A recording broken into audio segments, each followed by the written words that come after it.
Donc, on va s'intéresser aujourd'hui à la correction du 55, page 333, géométrie dans l'espace, et comment utiliser le produit scalaire pour montrer qu'une droite est orthogonale à un plan. On peut dire aussi perpendiculaire puisqu'il y a un point d'intersection.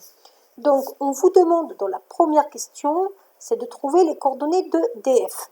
Alors, on peut directement trouver les coordonnées de DF en regardant comment on se déplace suivant les axes pour aller de D au point F. Donc si je fais ça, je vois que pour aller de D à F, je vais me déplacer de 1 sur l'axe des abscisses, puis je vais me déplacer de 1 sur l'axe des ordonnées, Y, puis je vais me déplacer de 1 sur l'axe des côtes, Z. Donc ça me donne mes trois coordonnées 1, 1, 1. J'aurais pu tout simplement les trouver aussi en prenant les coordonnées de F moins les coordonnées de D, sachant que les coordonnées de D, c'était 0, 0, 0. Donc ça, c'est les coordonnées de DF.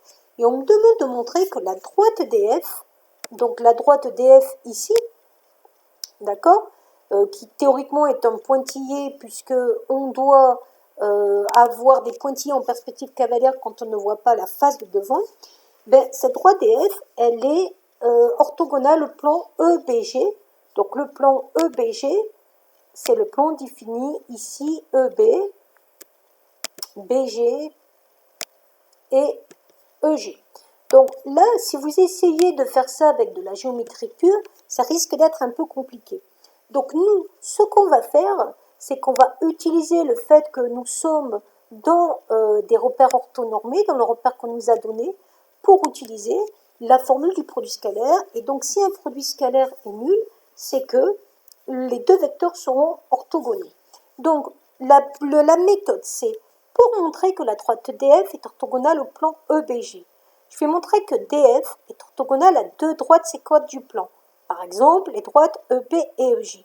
Et comment on va montrer que cette droite DF est orthogonale à deux droites séquentes du plan? Tout simplement en disant que le vecteur DF est orthogonal à EB, c'est-à-dire que le produit scalaire DF scalaire EB est égal à 0. Et on va aussi montrer donc que le produit scalaire de DF scalaire EG est aussi égal à 0. Donc dans un repère orthonormé, pour faire un produit scalaire, il suffit d'avoir les coordonnées des deux vecteurs et de faire la formule xx' plus ya' plus zz'. Donc les vecteurs DF, on a déjà ces coordonnées. Donc il faut qu'on cherche les coordonnées de EB. On prend les coordonnées de B. Donc je vous rappelle, B il est là. Donc il est sur 1x, 1y et 0 sur les z. C'est pour ça que j'ai mis 1, 1, 0. Moins les coordonnées de E. U il est là. 1 sur les x, 0 sur les y et 1 sur les z. Donc ça va donner pour le vecteur EB 0, 1, moins 1. D'accord pour ça? Et on aurait pu le remarquer en disant aussi que pour avoir le vecteur EB en partant du point D, il fallait se déplacer de 0 sur les x, de 1 sur les y et de moins 1 sur les z. EG pareil, on prend les coordonnées de G.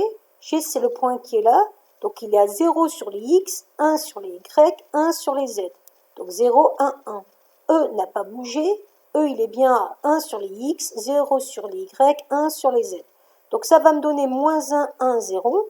Et on applique la formule après pour chacun des vecteurs avec le produit scalaire avec df. Donc ça va me donner 1 fois 0 plus 1 fois 1 plus 1 fois moins 1. Ici. Et donc ici on arrive à 0. Pour le deuxième, 1 fois moins 1, plus 1 fois 1, plus 1 fois 0. Moins 1 plus 1 égale 0. C'est ce qu'il fallait démontrer. Donc la droite, elle est bien orthogonale au plan EBG.